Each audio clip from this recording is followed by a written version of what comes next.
Halo sahabat semuanya, salam giat. Berjumpa di channel Al.Andawi Andi.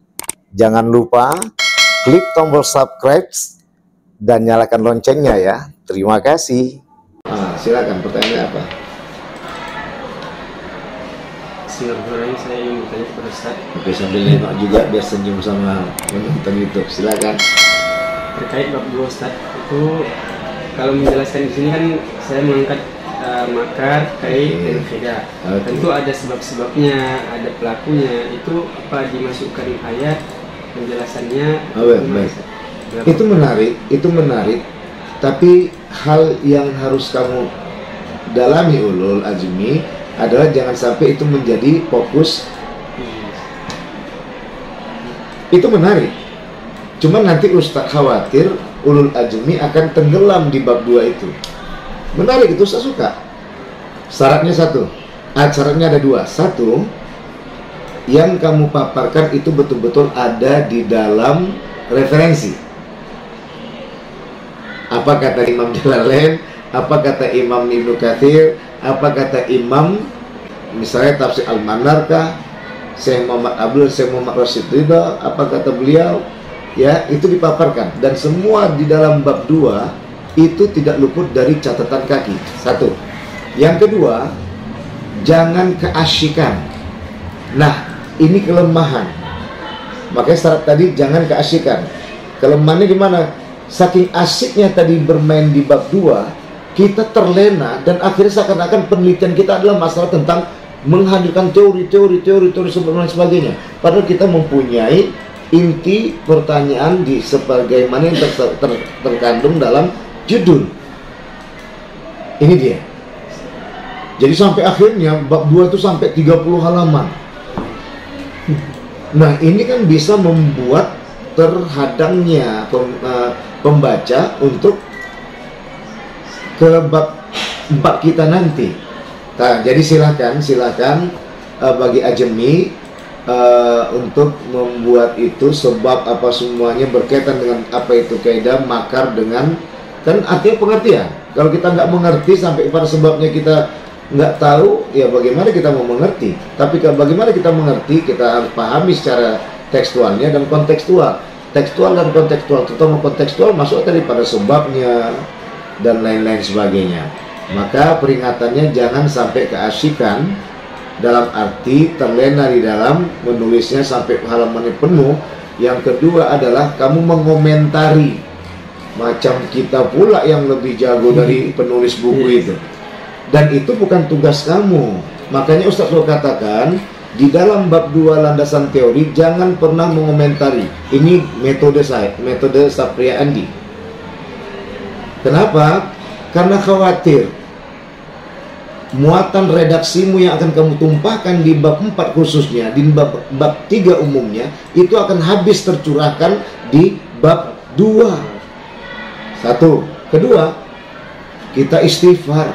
Kita siapa kok mengomentari para penulis-penulis buku kita pun belum ada. Makanya pertama tadi bukan tugas kita di bab 4. Sedangkan bab 2 itu untuk menjadi pedoman dan pegangan. Jadi silahkan, tapi jangan sampai jangan sampai tidak mencantumkan tidak dengan kutipan referensi. Yang kedua, jangan sampai keasikan sampai akhirnya muatan bab 2-nya habis, kamu sehingga lupa dengan tugas kamu di bab 4.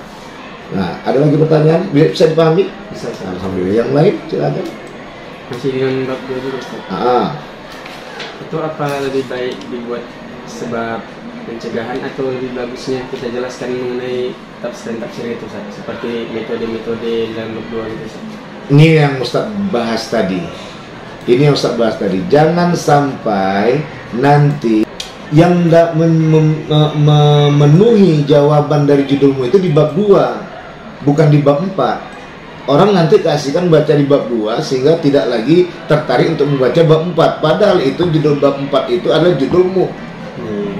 Paham maksud Ustaz? Orang terlena membacanya. Oh iya ya, sampai lupa. Dia terlena dengan baca bab 2 itu padahal dia terpanggil tadi dari judulmu. Karena udah terlena di sini, dia nggak mau lagi, udah cukup lah, tak perlu lagi, apalagi sudah banyak. khuliqal insanu halu'a. Manusia tercipta dalam keadaan gelisah.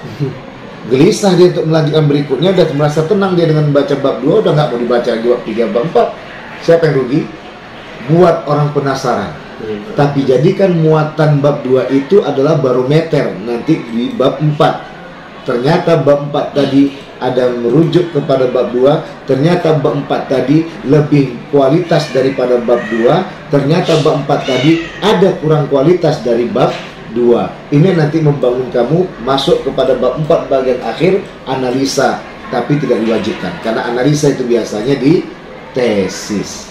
Karena sebenarnya deskripsi itu hanya sekedar apa, sedangkan tesis itu adalah bagaimana, tapi disertasi itu adalah mengapa. Maka akhirnya ketika tercurah, mengapa roti itu menyehatkan? Ada apa? Maka jadi dokter lah kita di situ. Iya, ya, apa, bagaimana, mengapa, apa skripsi, bagaimana tesis, mengapa disertasi. Jadi yang lain, bab 3 kita masuk. Udah paham bab 3 tadi ya?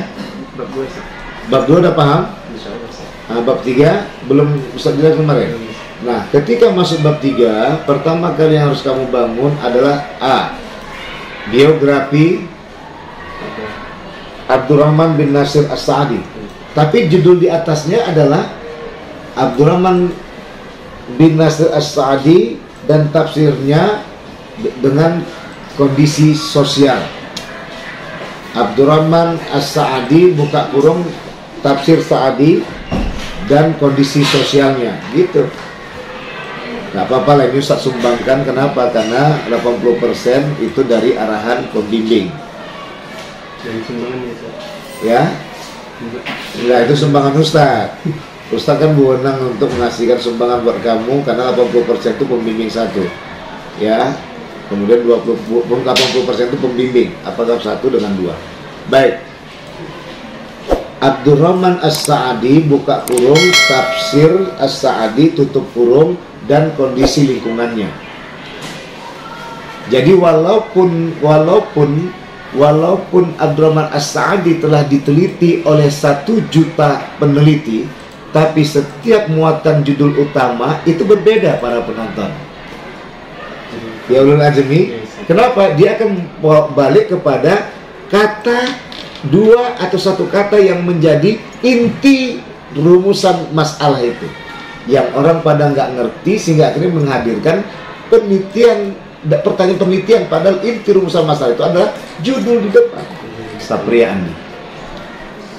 Nah, ini akhirnya membuat cairlah para peneliti skripsi, tesis, dan disertasi, hingga akhirnya memudahkan kita untuk cair juga menyelesaikan penelitian. Bisa dipahami?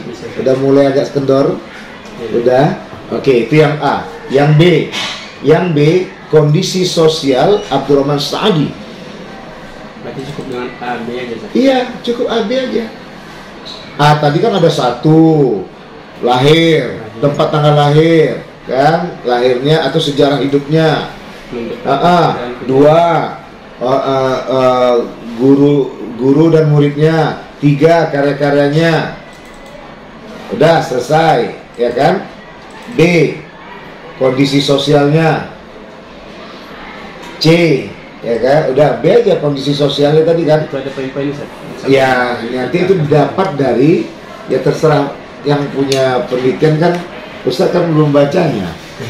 Ya, Ustaz cuma tahunya kan tokohnya, tapi yang membaca itu kan si ulul azmi. Cuma kan Ustaz ngasih muatan. Bagaimana cara mencarinya? Setelah kamu mendapatkan itu kan ada buku Abdurrahman Sa'di yang lain. Ya, terutama dia pasti akan getol membahas tentang kaidah, makar, dan khidah. Bisa dipahami? Itulah bab 3-nya. Baru bab 4-nya nanti masuklah pada muatan, judulnya pembentukan pemahaman terhadap lafaz makar, kaidah dan khidah dalam Quran. Buka kurung analisis terhadap penafsiran Syekh Abdurrahman bin Nasir As-Sa'di dalam tafsir As-Sa'di. Tutup kurung. Baru A. Ya. Jadi kita kutip tafsirnya secara utuh atau bagaimana? Nah, itu kembali kepada iya. Tapi ingat, harus dikaitkan dengan arah kamu kemana itu, sesuai dengan masalah yang kamu bangun semalam di bab 1. Ya, takutnya nanti dibawakan tafsirnya juga mulai berkembang, Ustaz. Enggak lah, pakai fokus ke kaidah makar dan khidah yang berhubungan dengan apa masalah kamu yang ambil waktu itu, bagaimana kondisi masyarakat Nusantara saat ini dalam berkaitnya, dalam bermakarnya, dalam berkhidahnya. Inilah dia. Nah, inilah yang membuat kita bisa terselamatkan untuk tidak terganggu dalam membangun Nusantara yang sejahtera dan religius. Misalnya begitu lah sebagai kontribusinya. Misalnya itu dari Ustadz. Kan Ulul Azmi yang kemarin bangun masalahnya apa yang dimunculkan. Kalau ini itu kan nanti ada juga berkaitan pembahasannya mengenai sifat-sifat Allah, itu dibahas di mana, Ustaz? Setelah tafsiran atau sebelumnya? Nah, yang jelas yang pertama itu adalah kamu bahas bagaimana pandangan mufasir tentang kemarin udah tentukan kan Quran surat apa, ayat apa, ya. Ustaz rasa 2 ayat aja lah, usah banyak-banyak, itu nanti melebar. Yang kedua, ambil yang pertama tadi, mufasirnya 2 aja, maksimal 3 lah. Artinya bisa nanti kamu dapat ketajaman Abdurrahman As-Sa'di itu gimana dalam menafsirkan. Nanti baru jumpa kamu bisa, tanpa disadari kita menggunakan metode komparasi, ya kan? Sehingga akhirnya ketemulah tajamnya, bukan kita melaga, tapi terjadilah sifat apa namanya itu, toleran dalam menerima pandangan orang lain, gitu. Itu jadi sumber sekunder, Ustaz. Ya, itu menjadi enggak sebenarnya, ya ini memang sebenarnya sumber sekunder, karena sumber primernya adalah tafsir Abdurrahman As-Sa'di, dan ditambah kalau memang itu kurang mencukupi untuk memenuhi apa yang maksud makar, kaidah dan khidah, maka masuk kepada buku referensi yang dia lebih condong membahas tentang makar, kaidah dan khidah. Jadi 2 buku sumber primer. Kalau tak jumpa ya udah. Dari guru-gurunya atau dari? Enggak, dari tulisan dia, ada tulisan dia yang lain selain tafsir ini? Banyak, Ustaz. Oh, udah kan sayang. Maka carilah yang dekat. Cari yang dekat dengan membahas, menguraikan tentang makar, kaidah dan khidah. Itulah menjadi setelah tafsir dia masuk ke buku itu. Pasti dia menuangkan isi dan pemahaman tafsir dia di dalam buku tersebut. Gak mungkin dia menjelaskan di tafsir itu kan. Jadi tafsir tematikal ansik jadinya. Gitu? Ya di situ alhamdulillah ya. Karena kan nggak semua tafsir itu menjelaskan dari segi lapas itu, arti lapas itu, Ustaz. Betul. Dan maka di situ nanti kita akan bisa menebalkan inilah muatan pemahaman tafsir Abdurrahman As-Sa'di tentang kaidah, makar dan khidah. Terakhir, bab 5 kesimpulan itu dibangun dengan berupa alinea. Dia menjawab dari rumusan masalah bab 1, bab 2, bab 3, bab 4. Terutama bab 4 itu akan dijawab dengan lugas, singkat dan padat. Dah apa ada yang disampaikan. Ya. Nah, masalah analisis tadi itu tidak wajib, sunnah. Karena itu nanti lebih wajib di tesis. Kalau mau dimasukkan boleh saja, nggak apa-apa, tapi jangan iya boleh di bab 4 itu bab bagian terakhir. Apakah di D atau E? Kan dia udah buat A, B, C. A tadi tentang pandangan mufasir tentang Quran surat bla bla di masalah kaidah, makar dan khidah. Kemudian B pandangan tafsir Abdurrahman As-Sa'di tentang Quran surat kemudian yang C baru analisa. Ya, bisa dipahami? Bisa dipahami.